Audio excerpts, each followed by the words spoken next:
মাগদুব হচ্ছে ইহুদিরা। মাগদুব কারা বলেন না, কারা? আর দলিন অভিশপ্ত কারা? ইহুদিদের। অভিশপ্ত হওয়ার কারণটা কি? আল্লাহ রাব্বুল আলামিন বলেন, শোনো কারণ কি। وَضُرِبَتْ عَلَيْهِمُ الْمَسْكَنَةُ ذَلِكَ بِأَنَّهُمْ كَانُوا يَكْفُرُونَ بِآيَاتِ اللَّهِ وَيَقْتُلُونَ الْأَنْبِيَاءَ بِغَيْرِ حَقٍّ ذَلِكَ بِمَا عَصَوْا وَكَانُوا يَعْتَدُونَ।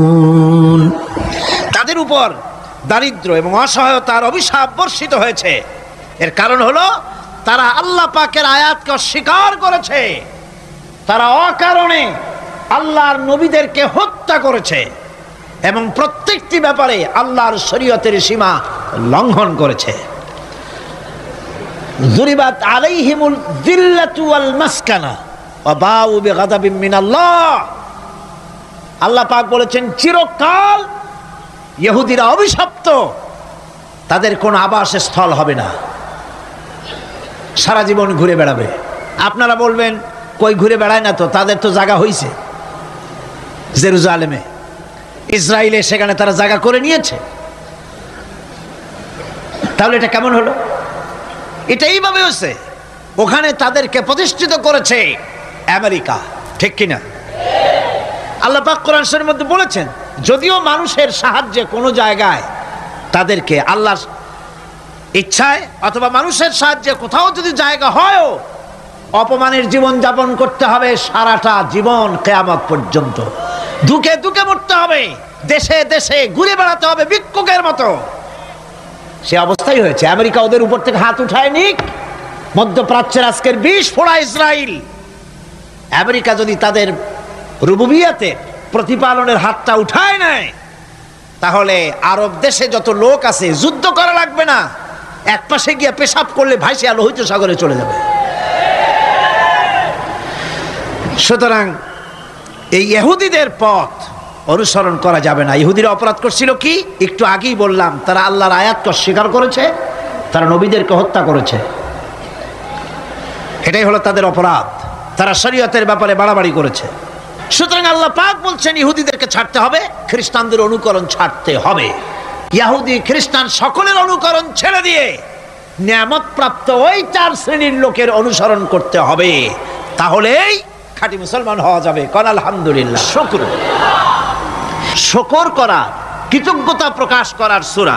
এই সূরাটির মধ্যে মানুষ আল্লাহ পাকের অসীম অনুগ্রহের শুকরিয়া আদায় করে বলে প্রশংসার মাধ্যমে, এই জন্য এটার নাম হয়েছে সূরাতুশ শুকর। সূরাটির না আরেকটি নাম হচ্ছে সূরাতুদ দোয়া। এই সূরাটি একটি দোয়া, একটি প্রার্থনা, আল্লাহ পাকের কাছে প্রার্থনা করা হয়, সেজন্য এটার নাম হচ্ছে সূরাতুদ দোয়া। এর আরেকটি নাম হচ্ছে সূরাতুস সুয়াল, অর্থাৎ কামনা করার সূরা, আল্লাহর কাছে চাওয়ার সূরা। এই সূরায় অনেক কিছু আছে যা আল্লাহর কাছে চাওয়া হয়।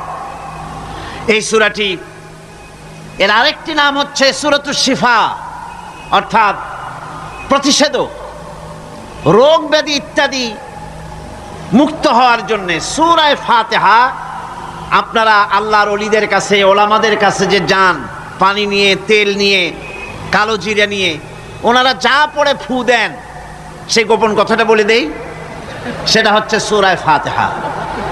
সূরা ফাতিহা কোন কিতাবে মুফাসসিরিন ইকরাম লিখেছেন, মুহাদ্দিসিনরা লিখেছেন যে দুরারোগ্য ব্যাধি, কোন ওষুধে ভালো হচ্ছে না, প্রতিদিন 40 বার করে সূরা ফাতিহা পড়ে পানিতে দম করে ফজরের পরে 41 দিন যদি এভাবে সেবন করে, সেই দম করা পানি দুরারোগ্য ব্যাধিও আল্লাহ পাক ভালো করে দিবেন। সুবহানাল্লাহ বিহামদি। এটা হচ্ছে সূরাতুশ শিফা।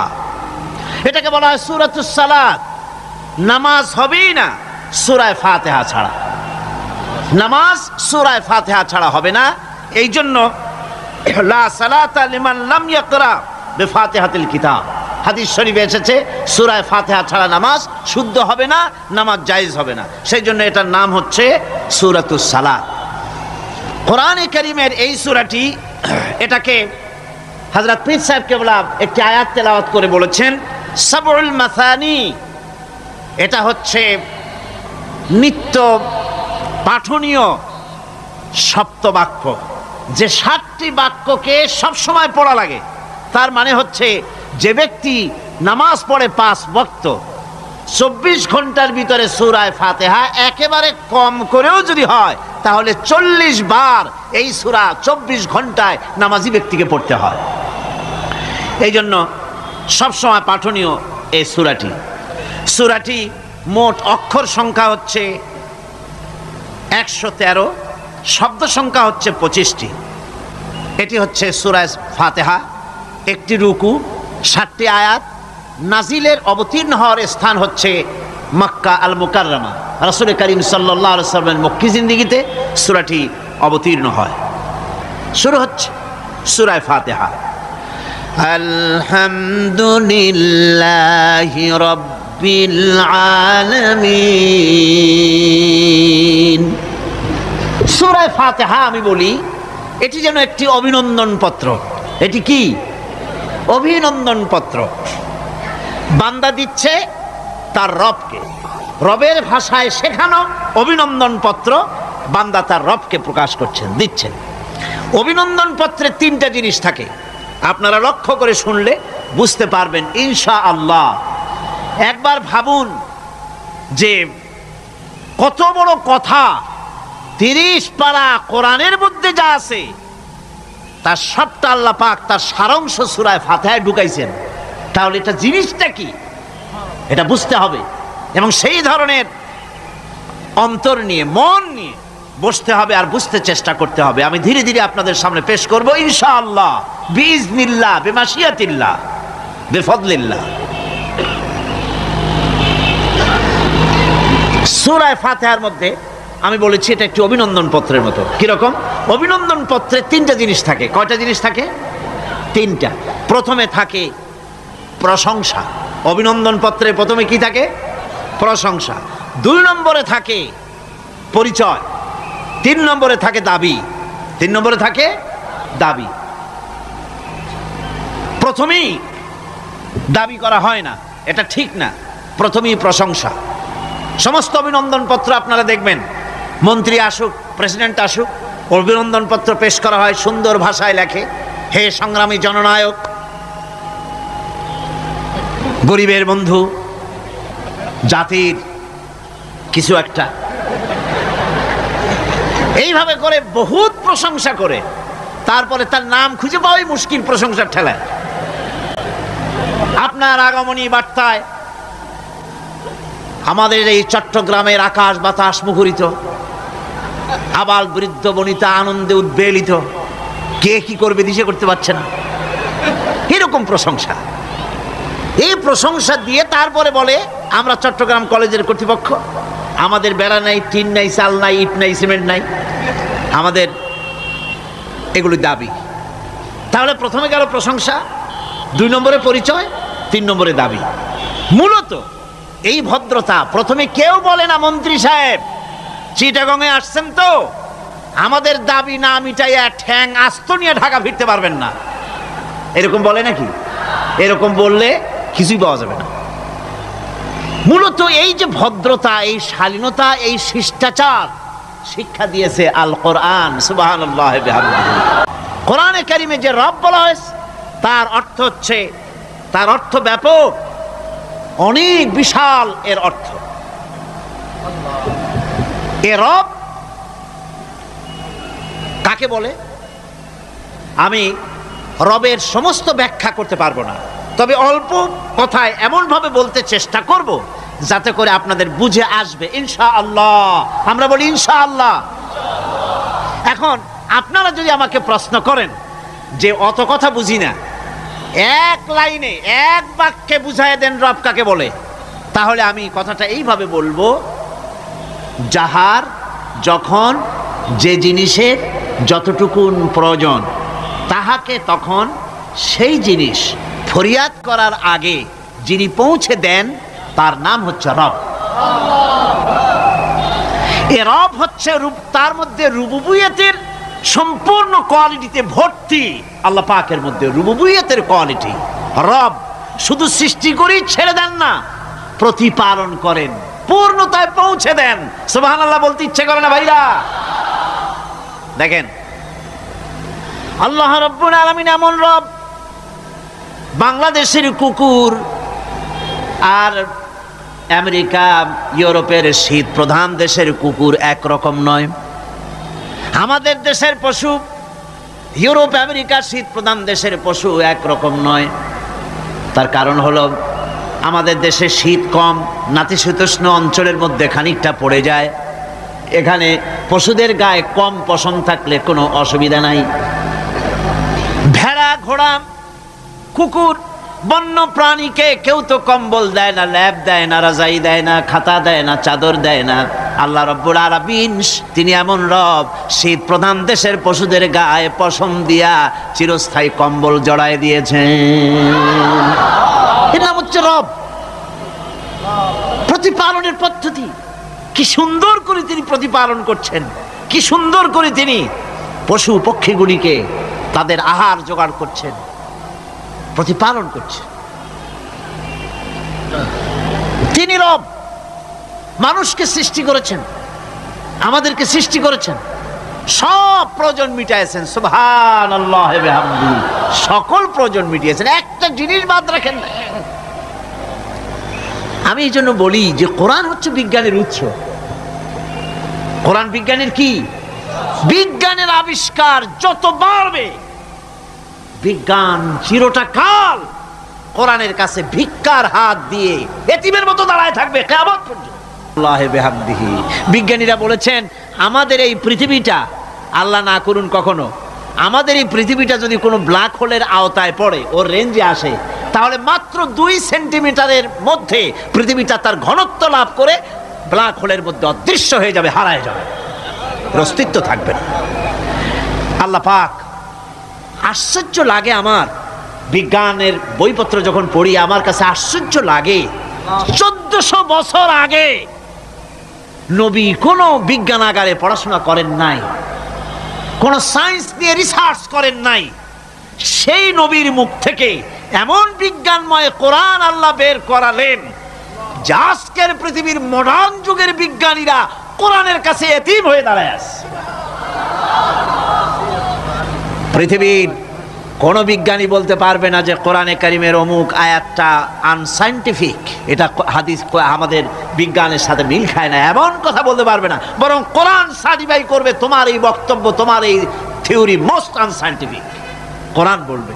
ওরা বলতে পারবে না যে আয়াতটা আনসাইন্টিফিক।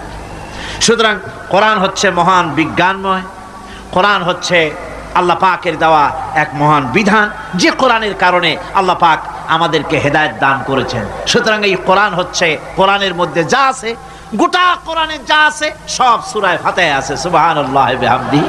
আল্লাহ পাক বলছেন আলহামদুলিল্লাহি রাব্বিল আলামিন। মহব্বতের সাথে পড়েন সবাই, আলহামদুলিল্লাহি রাব্বিল আলামিন। সমস্ত প্রশংসা, যাবতীয় প্রশংসা সে আল্লাহ পাকের, যিনি তামাম জাহানের পালনেওয়ালা রব। আল্লাহ পাক তার কাছে যখন বান্দা আলহামদুলিল্লাহি রাব্বিল আলামিন বলে, তখন প্রশ্ন হয় যে তার যার প্রশংসা তুমি করছো, তোমরা করছো, তার কি আরো কোনো গুণকীর্তন আছে নাকি? আমরা বলি আর রহমানির রহিম, তিনি পরম দাতা এবং দয়ালু। রহমান এবং রহিম দুটি হচ্ছে সমঅর্থবোধক, প্রায় কাছাকাছি অর্থবোধক শব্দ। অসীম মেহেরবান এবং বিশেষ করুণাময় তিনি, যিনি রহমান এবং রহিম। রহমান রহিম আল্লাহ পাকের দুটি গুণবাচক নাম। রহমান অপেক্ষা রহিম অপেক্ষা রহমান, এটা হচ্ছে বেশি ব্যাপক অর্থবোধক, যার জন্য তাফসীরে বলা হয়েছে আর রহমানু যুর রাহমাতিশ শামিলা বিজামিল খালায়েক ফিদ দুনিয়া ওয়াল মুমিনিনা ফিল আখিরাহ। অর্থাৎ রহমান তিনি, যিনি এমন রহমতের মালিক যা বিশেষত গোটা বিশ্বের সমস্ত মানুষের জন্য প্রযোজ্য। আর রহিম হচ্ছে শুধু কিয়ামতের দিন পৃথিবীতে রহমান, তিনি দয়াবান পৃথিবীর সমস্ত মানুষের জন্য, এবং কিয়ামতে শুধু মুমিনদের জন্য। রহমান কিয়ামতে শুধু মুমিনদের জন্য। আর রহিম হচ্ছে আর রহিম যুর রাহমাতি শামিলা লিল মুমিনিনা ইয়াউমিল কিয়ামা। রহিম হচ্ছে শুধুমাত্র কিয়ামতের দিন আল্লাহ রাব্বুল আলামিন শুধু মুমিন লোকদের জন্য এই বিশেষ দয়া কিয়ামতের দিন করবেন। এখন রহমান হচ্ছেন পৃথিবীর সমস্ত মানুষের জন্য, সমস্ত প্রাণীর জন্য। তার দান থেকে কেউ বঞ্চিত থাকবে না, সকলের জন্য তার দানের দরজা অবারিত, উন্মুক্ত। এই পৃথিবীর বুকে আমরা দেখতে পাই মানুষ তার বন্ধুদেরকেই দেয়, শুধু সরকার হোক আর সাধারণ মানুষ হোক, আপনজনদেরকে নিজের দলকেই বেশি নেয়। কথা ঠিক কিনা? নিজের দলের প্রতি, আত্মীয় স্বজনের প্রতি স্বজন প্রিয়তা মানুষের শরীরের ভিতরে রোগ হিসাবে কাজ করে, আর এভাবে করে নিজের দল আর আত্মীয় স্বজনকে বেশি করে সুযোগ সুবিধা দেয়। শত্রুকে কেউ দেয় না, শত্রুকে কেউ ডেকে ডেকে কোনো জিনিস দিতে চায় না বা দেয় না।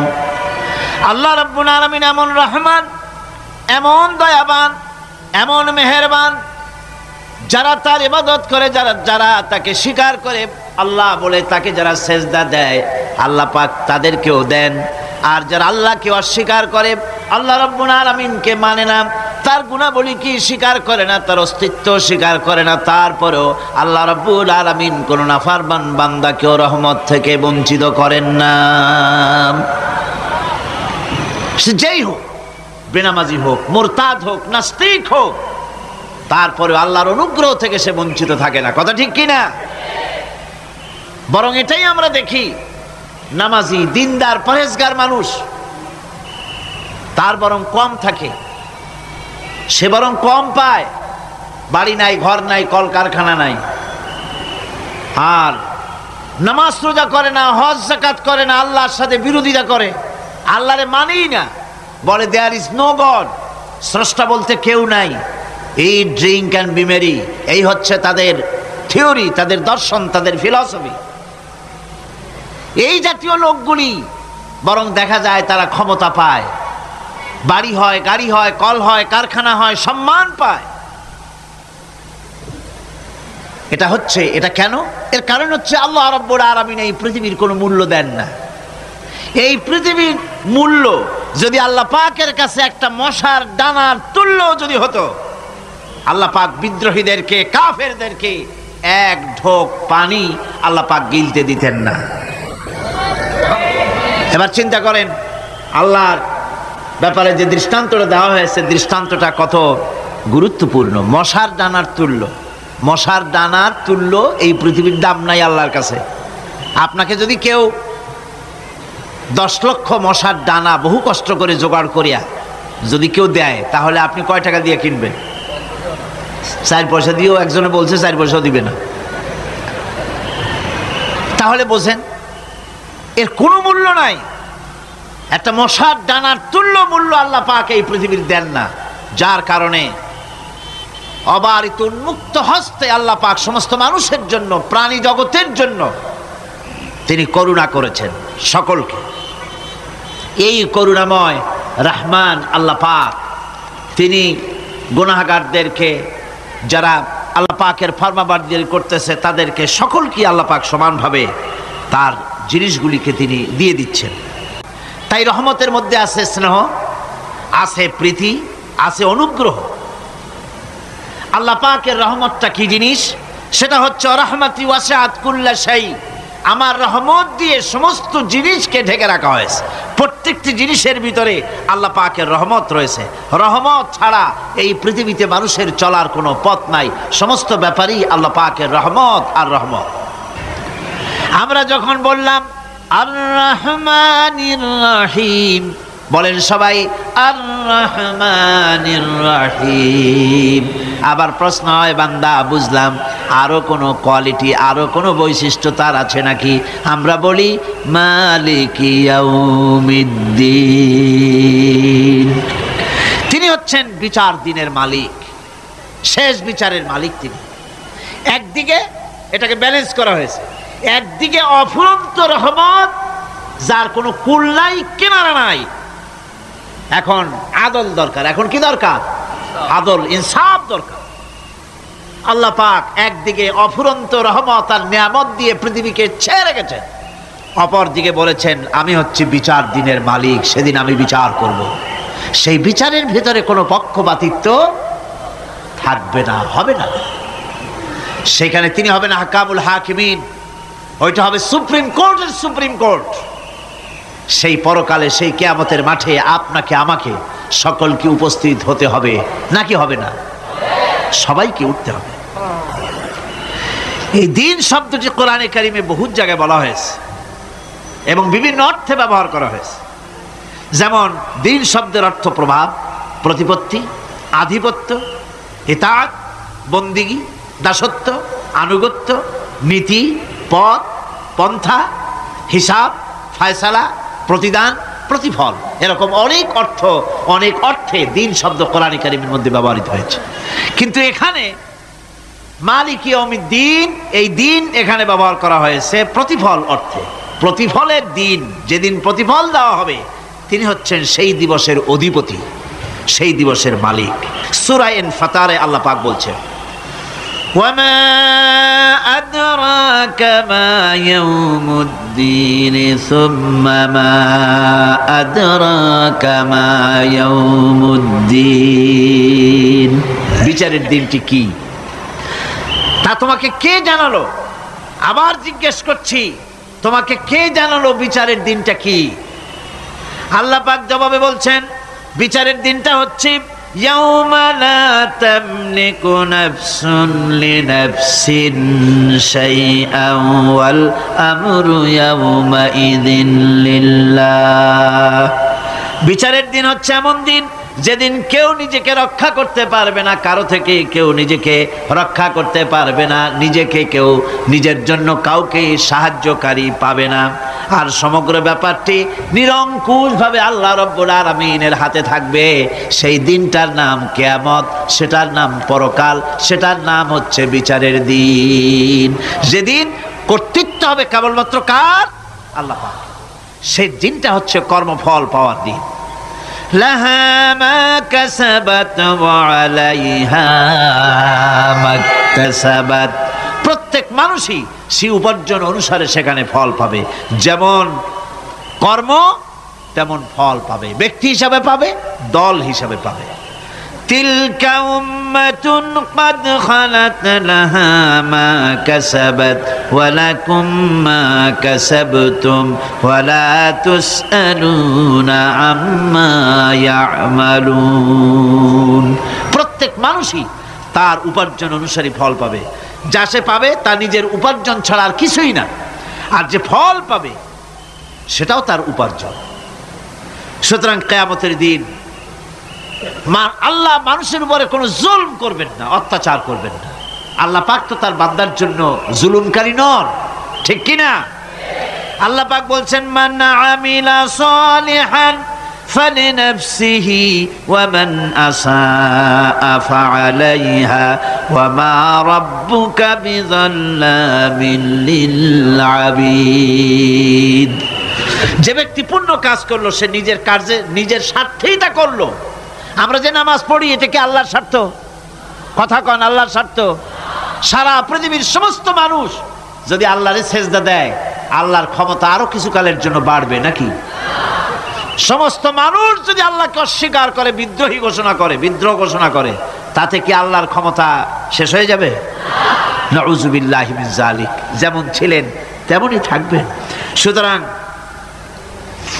আমরা যা করি, আমরা নামাজ পড়ি নিজেদের জন্যে, আল্লাহকে খুশি করার জন্য, কিন্তু কল্যাণটা আমার। কল্যাণটা কার?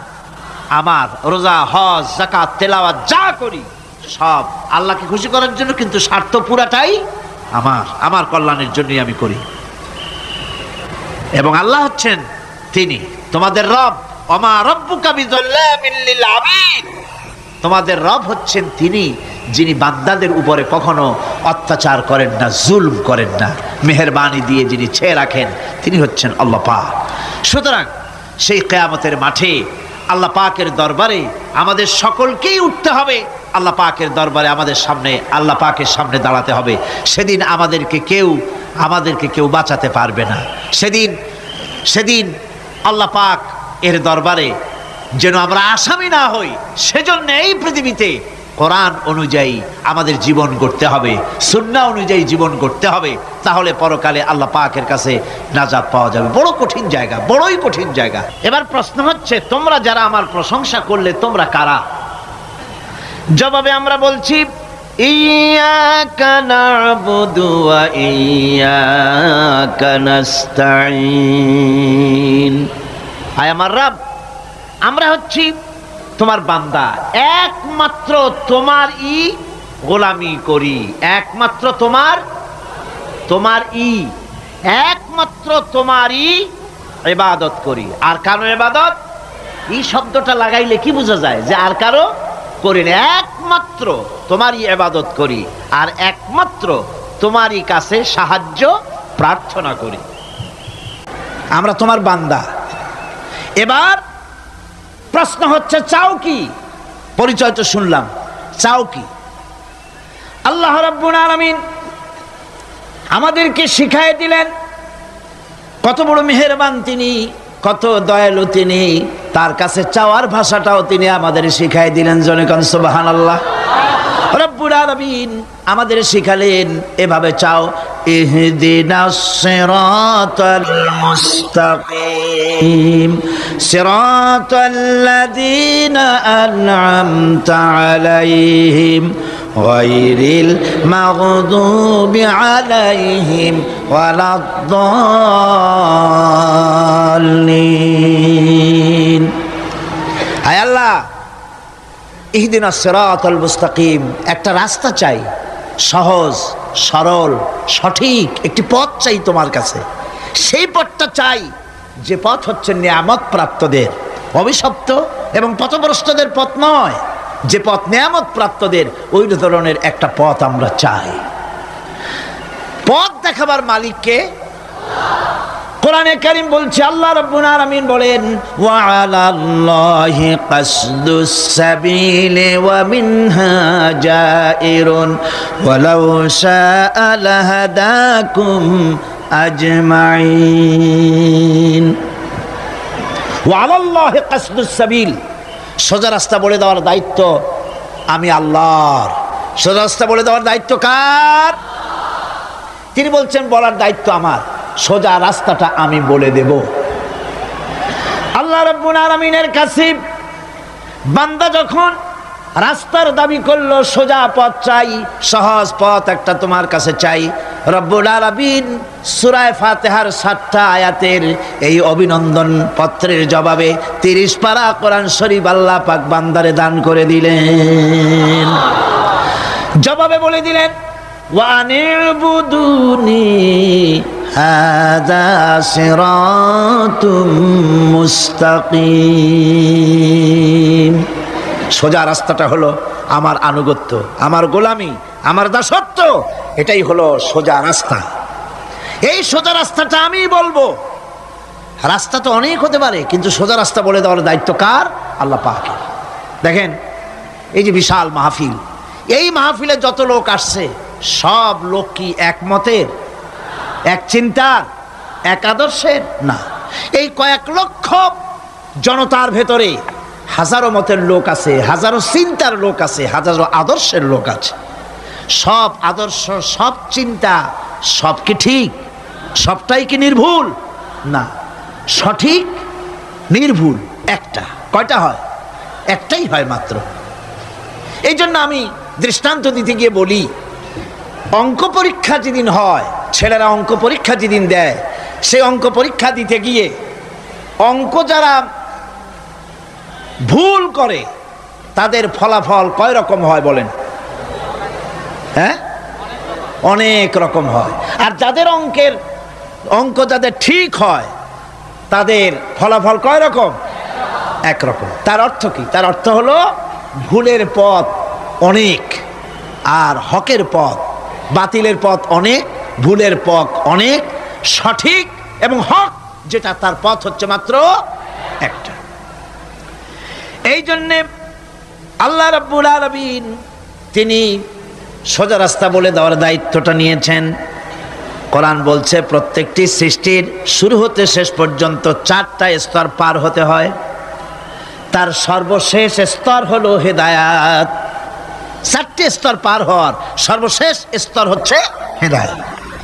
আল্লাযী খালাকা ফাসাওয়া ওয়াল্লাযী কদ্দারা ফাহাদা। তিনি সকল বস্তুকে সৃষ্টি করেন এবং তারপর তার পরিমাপ, তার কর্মপথ, তার হেদায়েত তিনি দিয়ে দেন। তার মানে হচ্ছে তিনি সৃষ্টি করেন, সামঞ্জস্য রাখেন, পরিমাপটা ঠিক করেন এবং পথের নির্দেশ দেন। সৃষ্টি করেই ছেড়ে দেন না, তার হেদায়েত দিয়ে দেন। তার পরিমাপটা ঠিক করেন, সামঞ্জস্য করেন। কিরকম? দেখুন, আপনি যখন দাঁড়ান তখন আপনার পায়ের উপরে হাঁটু থেকে হাঁটুর নিচের যে অংশ পা পর্যন্ত, ওইটারে কি কয়? পা, নলা। এই তো ঠিক বলছেন, নলা। আপনারা আমাকে সাহায্য করবেন যেখানে আমি আটকে যাই। নলা। এই নলাটা পায়ের সেন্টারে যদি রাখা হতো, বোঝেন ভালো করে, পায়ের সেন্টারে এই জায়গাটা, এটা ধরুন পা, এই জায়গাটায় যদি হতো পায়ের নলাটা, হয় সিটায় পড়তেন না হয় ফুটোয় পড়তেন। আল্লাহ পাক বলছেন শুধু সৃষ্টি করি না, সামঞ্জস্য এবং পরিমাপ ঠিক করি। মাপ মতো পাটা সামনে গোড়ালির কাছে নলাটা বসায় দেওয়া হয়েছে যাতে আপনি চিত না হন, বুটো হয়ে না পড়েন। সুবহানাল্লাহ কইতে ইচ্ছা করে না? এই নলাটা যদি আঙ্গুলের দিকে আসতো আর পাটা যদি পিছনের দিকে বেশি অংশ থাকতো, যতই সামনে হাঁটতেন ততই পিছনে চলে যেতেন। ভূত নাকি, ভূতের পা থাকে নাকি পিছনের দিকে, বলে লোকেরা, আমি দেখি টেকি নেই। ভূত নাকি সামনে আগাতে গেলে পিছনে চলে যায়। আর হাঁসের ডিম থেকে বাচ্চা বেরোলে সেই বাচ্চা আর মা বাবা দুজনকেই ভাড়ায় দেন পানির মধ্যে, সাঁতরায় উঠে আসবে, ঠিক কিনা? কে শিখালো সাঁতার? কে শিখালো? শুধু সৃষ্টিই করেন না, আল্লাহ পাক সৃষ্টি করেন, সামঞ্জস্য এবং পরিমাপকে ঠিক করেন এবং তাকে পথের নির্দেশ দেন। এটা হলো সর্বশেষ। সৃষ্টি করে ছেড়ে দেন না। যেমন কোরআনে কারিমে হযরত ইব্রাহিম আলাইহিস সালাম তিনি তার সম্প্রদায়ের সাথে যে কথোপকথন করেছিলেন, বিষয়টি আল্লাহ পাক কোরআনে কারিমের মধ্যে কোট করে দিলেন। এই হেদায়েতের বিষয় সেখানে আছে বলে আল্লাহ পাক বিষয়টা কোরআনে জায়গা করে দিলেন। ওয়া ইয ক্বালা ইব্রাহিমু লিআবিহি ওয়া কওমিহি ইন্নানি বারাউম মিম্মা তা'বুদুন ইল্লাল্লাযী ফাতারানি ফাইন্নাহু সায়াহদিন। ইব্রাহিম আলাইহিস সালাম তার পিতা এবং তার গোত্রকে বললেন, তার সম্প্রদায়ের লোকদেরকে, নিঃসন্দেহে আমি মুক্ত, আমি পবিত্র। তোমরা যেসব জিনিস দিয়ে যেসব এর ইবাদত করো, গোলামি করো, আনুগত্য করো, আমি তার থেকে পবিত্র। আমি তো শুধু ইবাদত করি, গোলামি করি সেই স্রষ্টার, যিনি আমাকে সৃষ্টি করেছেন।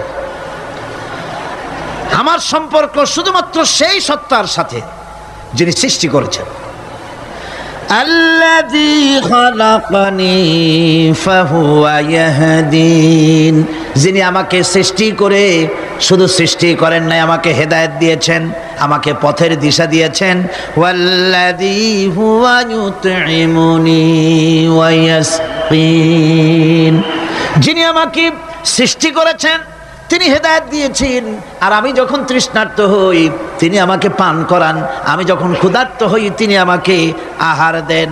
ওয়া ইযা মারিদতু ফাহুয়া ইয়াশফিন, আর যখন অসুস্থ হই তখন তিনি আমাকে রোগমুক্ত করে দেন। সুবহানাল্লাহি ওয়া বিহামদি। ইন্না হাদাইনাহুস সাবিলা ইম্মা শাকিরান ওয়া ইম্মা কাফুরা, নিশ্চয়ই আমি তাদেরকে তাদের কর্মপন্থা প্রদান করেছি। আমি তাদেরকে হেদায়েত দিয়েছি, চলার পথের দিশা দিয়েছি। এখন ইচ্ছে করলে সে কৃতজ্ঞ হতে পারে, ইচ্ছে করলে অকৃতজ্ঞতার পথও অবলম্বন করতে পারে। আমি তাকে হেদায়েত দিয়ে দিয়েছি, পথ দেখিয়ে দিয়েছি। ডান এবং বাঁ দুটি রাস্তা আল্লাহ পাক দেখিয়ে দিয়েছেন। আসহাবুল ইয়ামিন, আসহাবুল শিমাল, একটা ডানপন্থী আর একটা বামপন্থী। আমাদের দেশে কিছু লোক আছে নাম